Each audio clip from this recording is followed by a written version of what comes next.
Hey, what's up? Dillio coming to you live, and in this video we're going to talk about why the battle between Babyface and Teddy Riley failed. I'm a fan of both of them, and you might even see me remake some tracks done by Teddy Riley in my Be Remaking series.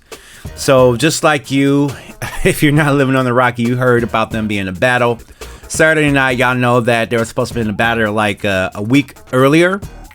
And there wasn't a week earlier because of some issues. I think Babyface was feeling under the weather. We all took that in stride, moving on to this one, and now we're moving forward into this battle. And when things started up, I saw Teddy Riley at the soundstage. He had his V-Synth GT with the vocoder set up, band drums. I'm like, okay, wow. But I started to have a little bit of questions because I'm like, y'all getting all that into the phone? How? And how do you monitor that? And then I saw, and I was thinking, okay, Babyface might be having a little bit of issues trying to get onto there. And he actually finally got on. And it was just him chilling in the studio with some earbuds. He was ready to go. And, you know, and I was hyped. I mean, you could see the stream count. I mean, it was like 400,000 people streaming and on the same time. And it was people that I was actually interested in. And so, you know, from a technical standpoint, I'm going to talk about why it failed.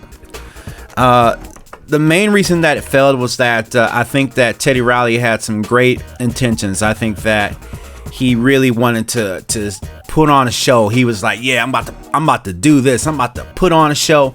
I'm about to go in. I'm about to, you know, knock this out. And he called his boys. He's at the sound stage, and, you know, whatever, to the social distancing, right? Even though I don't know.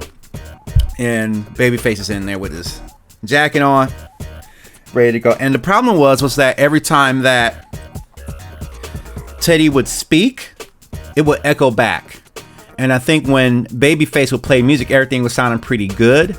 But I think here's the issue. Like, okay, so he might have had an iPhone. So I'm going to talk about the technical stuff. And feel free to let me know in the comments what you think about it. But, you know, I believe that, I think I heard Swiss Beat talk about they were using the iRig. So let me get this straight. So you were trying to monitor a stream from an Android phone to your monitors. So there must have been a sound guy there because it's a sound stage. You got all your people there. You got a DJ, drums, and you're trying to make sure that it loops back. I didn't see any in-airs, but I think the echo was coming from the stage monitors that Teddy Riley needed in order to perform properly, unless he had in-ears. I didn't really see them. He might have had them. Somebody let me know in the comments if you saw that. And so what happened is that everything that was playing through on Babyface's side would come through, and at the same time you're getting a double loop from Teddy Riley's side going to Babyface's side. But I don't think Babyface had the issues with the audio because I saw him have the earbud. He did state that he had a microphone. I'm not sure how he had the microphone set up. Maybe he also had an iRig set up on his side, but because it was a quiet studio room and the audio was coming out straight to his ears and not to the room, you know, I think that might have been the technical advantage there. And so once again, you got to think about the technical things. I don't think Teddy Riley streams regularly. He's not like a YouTuber like myself. I rarely ever see him live stream on Instagram. Same thing with Babyface. I think Babyface may have done some FaceTime on a phone, but you know, I think that when you don't do it on a regular, you don't know what kind of technical issues that you can run into when you don't do this at all. And I could tell that, you know, Teddy has a lot of resources and is very capable of hiring a team to take care of the logistics. But in this instance, it was like way too much overkill. And I don't think nobody was there or able or capable of telling him to say, hey, man, this is crashing right now. Tell you what you do.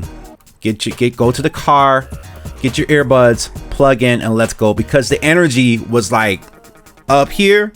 And then as things go down, you know, things are going down. And then it came to a point to where Teddy couldn't hear Babyface. And Babyface was calling him and calling him and all that stuff. And I think that, you know, and for Teddy Riley, it was extremely embarrassing. And I think Babyface was embarrassed. Not as much. And I know it's love, and I know they still love each other. I don't think that they're going to hate each other, but they're not. But I don't think... I saw a comment come through on the stream where it said this is the most time Babyface has wasted in a long time. Because I did see him kind of just sitting there, and you can see in the video, because I was actually screen recording this. because this was history. This was a historic moment on Instagram, in music in general. Everybody's locked down at home. There are no clubs. Everybody's at home. They want to have a good time. People are talking about dressing up. I actually poured myself a margarita, which is funny because I don't ever really drink. So I had some margarita mix going. I cooked a little food to get my meal prep on for tomorrow. And it was just a bomb. So I don't even know if they're even trying to come back on right now. I mean, the stream just came off. They're going to try to come back in like 30 minutes or so. I don't know how likely that's going to happen, but you know, I think that once again, it was just overkill on Teddy Riley's side. I know his intentions were good. He wanted to put on a good show. He wanted to give you a Michael Jackson experience. He wanted to give you this over top experience, but the problem is that the platform is not ready for that. There's no OBS software for Instagram. Instagram, to me, was never intended to be a streaming platform to where you put on a full show. Now, if you got some earbuds and the headphones and stuff like that, and you're playing chair, that's cool. Okay, your turn. Yeah, that's cool. But you have moderate stage mixes, and I was hearing 60 hertz buzzes coming into the system. So somebody's plugging stuff out, aux cables. So you wanted to have all these channels, all this electricity, all this energy going on onto stage, and on top of that, manage the audio coming back. The technology just isn't there for that. And so, you know, it was a lot easier for me to hear Babyface than it was Teddy Riley. So in this case, simple was better, less is better.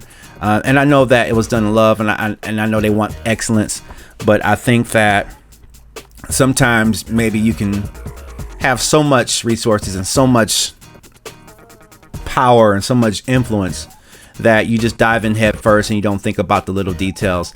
And I don't know if anybody was there to be able to tell them the details, because you know, and the funny thing is that I really wanted to come in and save the day. I just really wanted to run and say, hey Teddy, look, I get it. You got over 400,000 people on right now. Listen, take that crap out, go to your car, go to somewhere where you got a computer, and do it that way. That's how we do it. That's how we do it. The YouTubers, the independents, the people who don't have multiple platinum plaques on the wall, who don't have the multi-Grammys. This is how we get down. You have to come down. You have to come down from heaven and become a human with us just for a moment, and then go back to your glory. We get it. You are probably the most one of the influential music producers out there. You produced some of the hottest hits from Michael Jackson. We get that. Come down from heaven and take human flesh for a second. Scratch the VSN GT, scratch all that, and just get your phone, get some earbuds, turn up your play. You know your playlist is on Spotify or Amazon. Have a nice computer, and work in a way that works for us. You know, because Instagram is not a concert platform. Now the gears that now Instagram's probably people at Instagram thinking, okay, how can we do this better? You know, like I could have pulled this off with the technology I got. I could have pulled it off, but that's because I stream regularly.